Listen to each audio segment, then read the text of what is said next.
Hey guys, it's Rufus.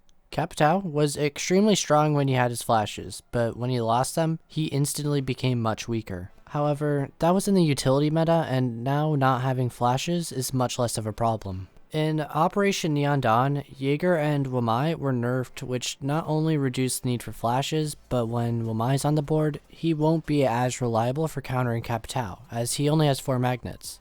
Because of this, Capitao's utility has been indirectly buffed, and it's now much easier to land a Firebolt or Smoke Bolt.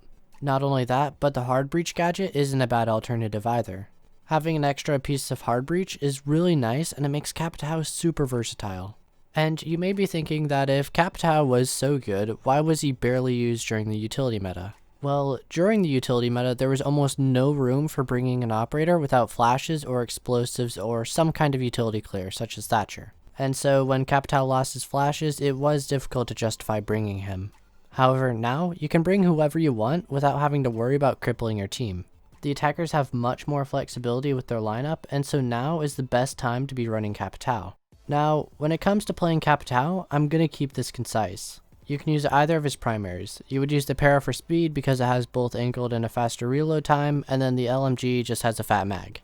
Next, you need to know how to use the bolts, and this is very simple. With the smokes, all you need to know is where to smoke. When you're pushing into sight and going for a plant, do not shoot the smoke at your feet and do not obscure yourself. You need to shoot the smoke at your enemy and blind them. When you obscure yourself, you make it easy for the attackers to push you and throw nitro cells at the planter, because they have nobody contesting them. You won't be able to see them and you'll die, but when you blind the attackers, they have to guess where you are, rather than having you guess where the enemies are.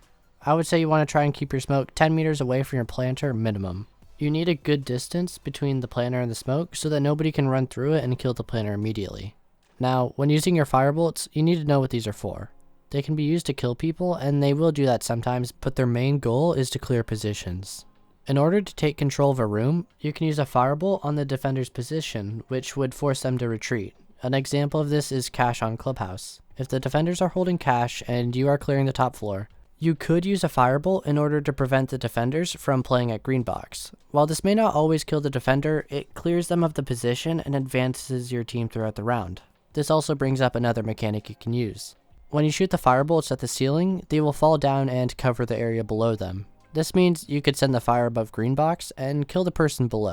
This is useful for certain spots. One common example is on Consulate. If the defenders are at garage, the attackers will oftentimes push garage. And if you have Capitao, you can clear anybody at White Van by shooting the ceiling here and burning the person behind White Van. You could even use the same philosophy if there's somebody on rafters and you're trying to clear them out.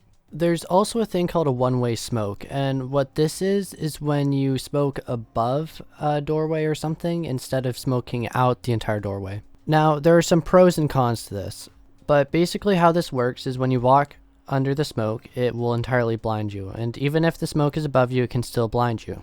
And so when you do a one-way smoke, it prevents the defenders from pushing through smoke and trying to kill anybody on the other side.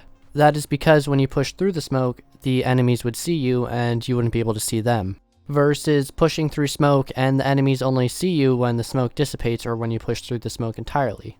However, I've really never seen this used because if somebody does do a one-way smoke, nobody's going to push through it. And the defenders aren't going to push through the smoke either if you put the smoke at least like 10 meters away, because the only time pushing through smoke is good is when you can actually get close to the attackers. When you can sneak up on somebody like the planter by hiding in smoke, it can work out pretty well, but if the smoke is far away from the planter or anybody else, it's not going to do anything. And because a one-way smoke does give visibility to the defenders too, it's in my opinion best to just do a normal smoke rather than a one-way smoke. If you follow my guidelines, you shouldn't have to worry about anybody pushing through the smoke and pushing up to you, as long as you do 10 meters away. That's really all you need to know for playing Capitao. Just play as a support and conserve your utility as Capitao, since he is especially useful during executes and you never know when you'll need Capitao. Now, if you want to follow my Twitter, Discord server, or Patreon, link will be in the description below, but that's all to say for this video, and if you learned something. And if you want to see more content like this, then subscribe. Toodles!